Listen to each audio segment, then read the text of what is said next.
a chip on my shoulder till I waited on you. Then you took the weight off my shoulders. Lord, you did it, yeah, you did that. And you flipped it, put me on track. So I simply have to dedicate my life to your purpose. Hey y'all, it's Stacy DGAF and I'm back with another video. I'm gonna talk low because it's super early in the morning and my daughter is sleeping. So today is February the 14th. It is Valentine's Day. So I know this day is for the lovers, it's for the singles like me, it's for whatever the heck you want to be. It's just another day. But to me, it's not just another day. It's the day that I'm actually going to bury my father. He passed away last Saturday, excuse me, and the emotions that I felt, I really went through 5 stages of grief within 3 days. If y'all didn't know, this is my stepfather. He was married to my mother for 27 years. They were together, but they've been married since 2007, 18 years. So I'm 35. That is damn near all my life. I've known him. And at first, I had made this whole spiel about how I wasn't gonna go to the funeral, how I was still just so no contact with her. Y'all seen me. I had a whole lot of things to say about her that was not good. And I'm not gonna take nothing back that I said. What I have learned through his passing is, number one, I already know life is short, but to have gone no contact, to have stayed away for over a year, what I've learned is you think you protecting your peace because you don't want to be front and center and directly involved with those who hurt you, but you also miss out. You miss out on seeing your nieces and nephews growing. You miss out on a lot of different memories because you are literally holding on to the pain, to the hurt. That is what makes you go no contact. The pain, knowing that the patterns continue, but what keeps you in no contact is what you are holding on to. And I realized, looking at my videos, looking at the things that I say in real life, that I was at peace, but then again I wasn't, because I still felt so strongly about everybody. When I was homeless, I felt like everybody turned their back on me. I felt like those that should have been there, and they wasn't. And it made me angry. I was angry with subscribers, followers on TikTok, but I didn't look at the whole picture, and I'm a bigger picture looking at type of person. And that was that God kept me, that nobody owed me nothing, family or not, friends or not. He did still sustain me. And that everything I went through, it wasn't about who was gonna be there and who wasn't gonna be there. It was about me. It was about what he wanted me to do and how he wanted me to change.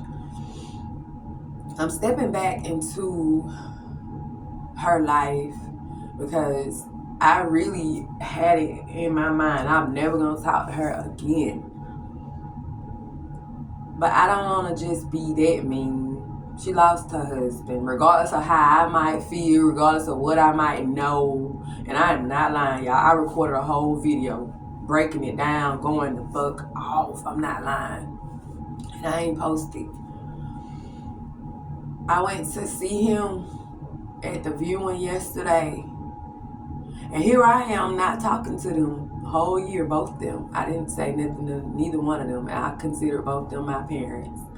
I didn't talk to them.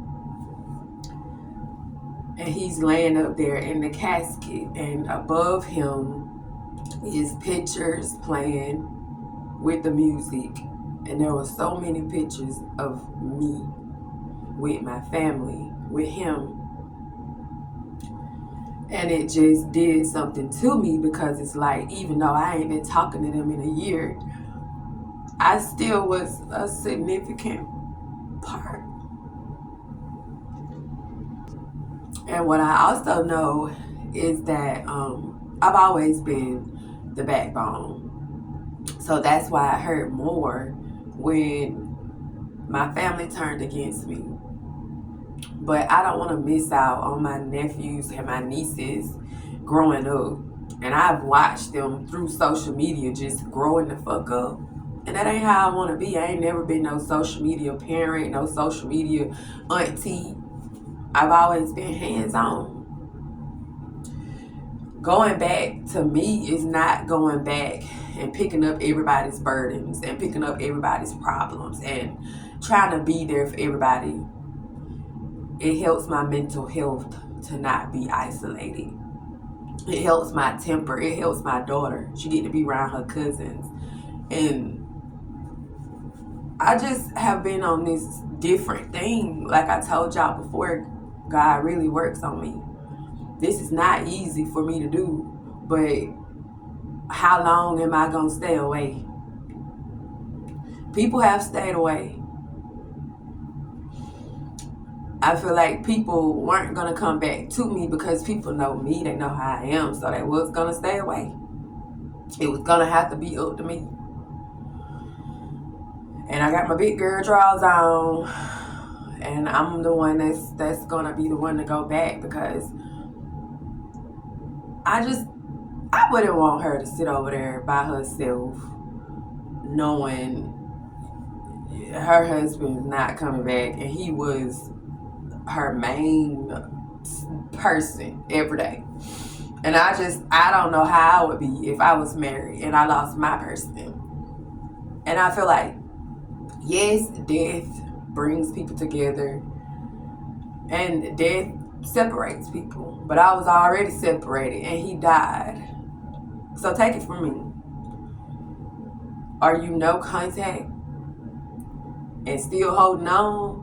And that's the reason why it's easier to keep going day by day by day, not talking to them, because when you reach out, you're reminded of what they did and what they said. Or are you really no contact because you know it's done, there's no repairing? I thought I had time. Even though my papa is up in age, the way he died had nothing to do with his age. So it's like, you ain't got time. Things are different for me now, because at first I was going home and living with her, but God has blessed me to be stable on my own, so I can go back to doing what I was doing before when I was involved with her. And that's, if she get on my nerve, I'm leaving and going home. Me and her cannot live together at all. No. But if God forgives me 100,000 times for my stuff, how the heck can I not? And I realize I've been living in unforgiveness. And I'm going to tell you how. Because if you can't speak peaceably about a person, meaning every time their name come up, you just angry, you got to say something, you really not at peace. You really haven't forgiven them. I've chosen to forgive and be in low contact starting off. My daughter and I have discussed this together. She misses her cousins, which are, her nieces and nephews, and I do too. But I ain't coming back for the bullshit. Okay, so whatever y'all got going on, it's been going on, I'm not coming back for that. I feel like to be a generational curse breaker, a cycle breaker, a truth teller, some of those cycles you can't break with distance. Some of those cycles you gotta walk right up on and be hands-on. And And I'm ready. I'm prepared. My work won't be undone. I'm not expecting a kumbaya or whatever, but I'm just simply expecting just to show her you ain't got to do this by yourself. And y'all know I'm mean as hell. So for me to be doing this, bitch, I want my 5 motherfucking gold stars and the cookie hoe. Because it's taking a lot. It's the day of the funeral and I've just made up my mind I'm going. Last night. Because when I first found out about it, y'all don't even want to know what I was saying and what I was doing and how I was going about it, okay? So, this is God.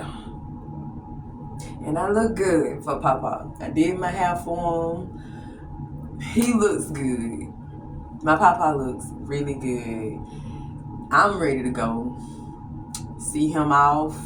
He was a good man. I don't talk lightly about no fucking body, but for all the years I known him, and I known him since I was 9 years old. I'm 35. He was a genuinely good man. He thought I was funny as hell.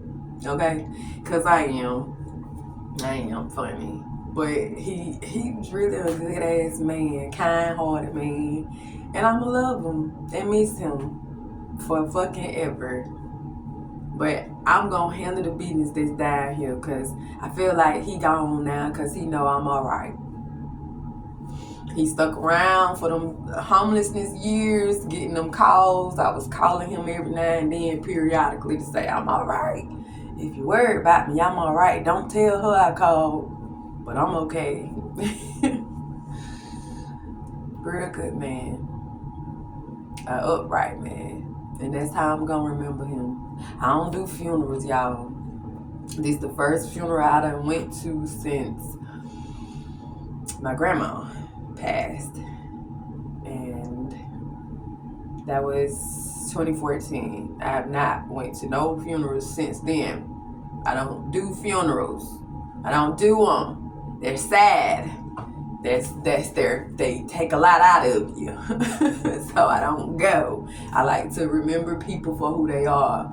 But when you mean something to me, I'm showing up. And I'm about to get breakfast. About to eat. And yeah, get ready to pop up on her. She used to pop up on me. I'm about to go and pop up on her and be right there front and center for my mother. I gave her back her name. This death has done something. It's done a lot in a short amount of time. And all I can say is just stay tuned. And let's see if I'm making the right decision or not. Alright, let me pause. Because, listen, I'm not going. I will not be going to the funeral. I had to take a step back for a second. Like, grief will have you all over the place. I am standing firm in my decision to be no contact with my egg donor. I have to realize that number one, my stepfather, my papa went through a lot behind closed doors because of her. Literally abused. And I can't go to this funeral, y'all, because of what I know. It's not something I can make up. It's not something I can just pretend. Nothing. I can't go because I wouldn't be doing a justice to myself. I would be actually confirming lies by my presence being there. It would be me witnessing somebody doing the most, knowing that they don't give a fuck. They did not give a fuck about him. They did not treat him right. I can't go to that because I genuinely love him. And I've Bobby done said some shit. I can't go. I had all of these different reasons and shit like that, but no, I realized I went no contact for a fucking reason. And it took 34 years for me to break away. And I miss him. I went to see him and I honored him in my own way with my baby. It was just the three of us. And of course the funeral attendees, you know. But I don't need to go. Funerals are for the deceased.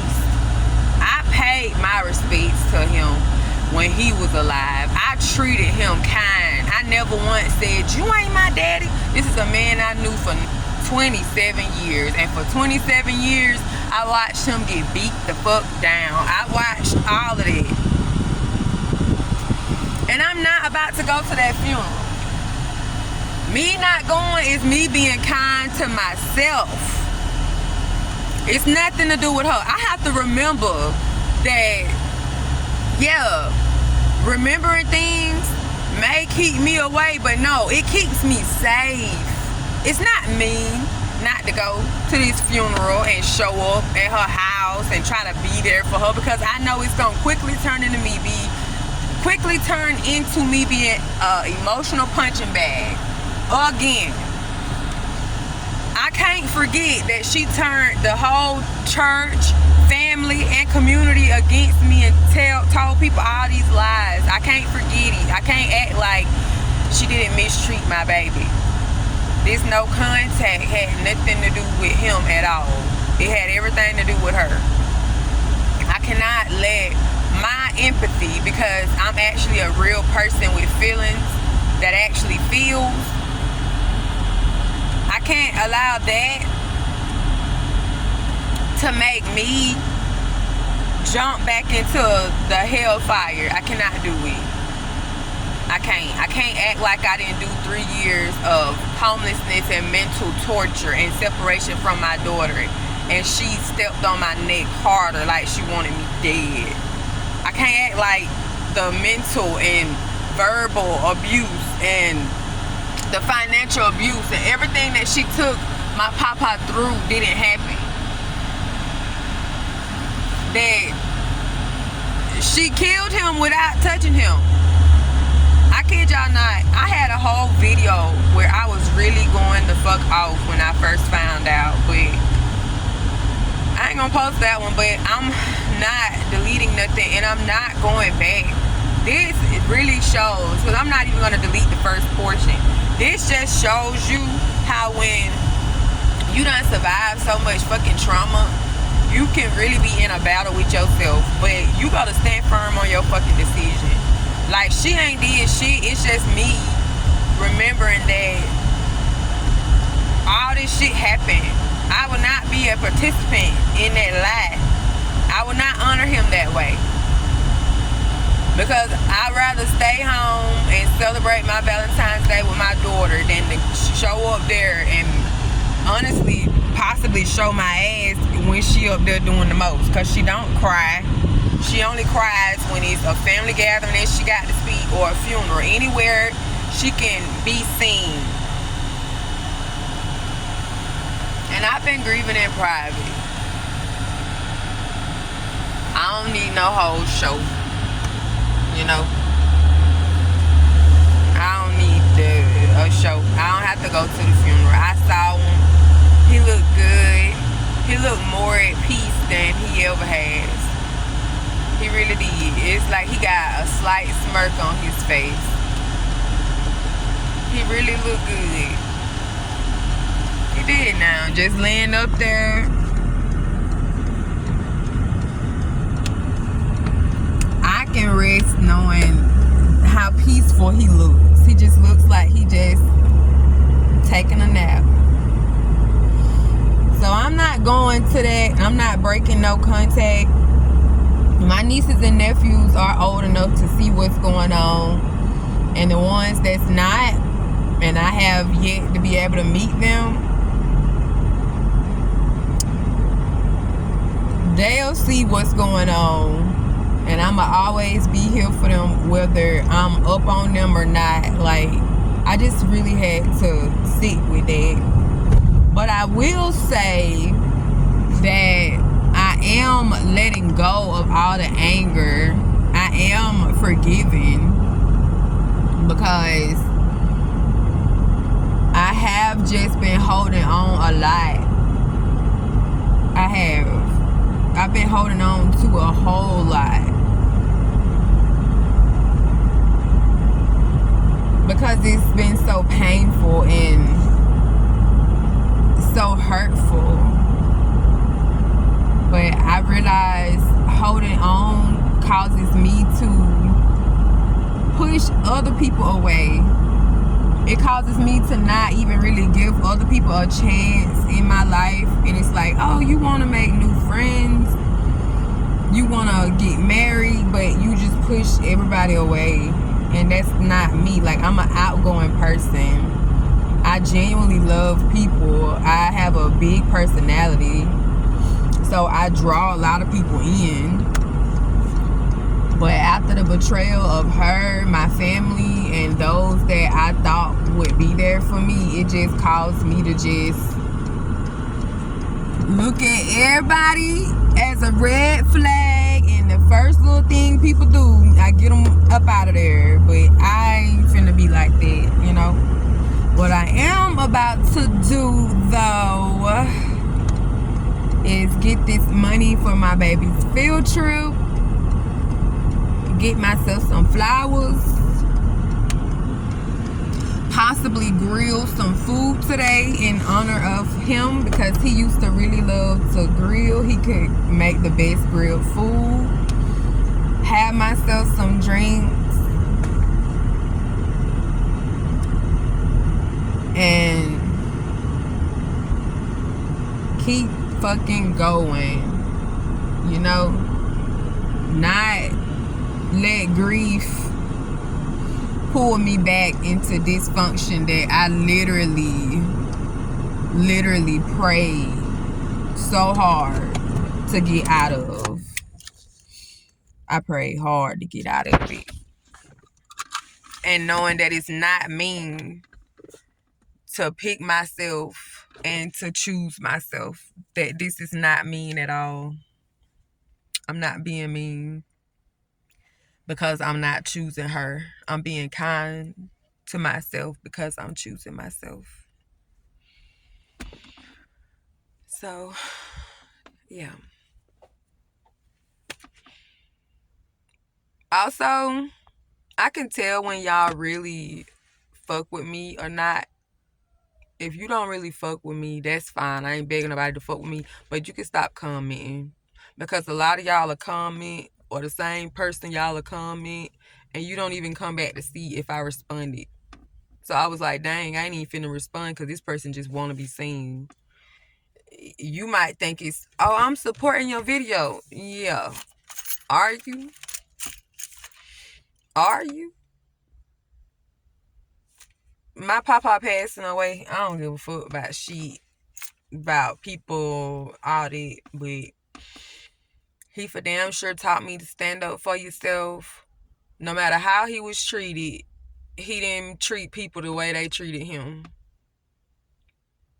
And he was a humble man, a kind man. He was a good man. Really was. Yep. I wanna know you know you're blessed.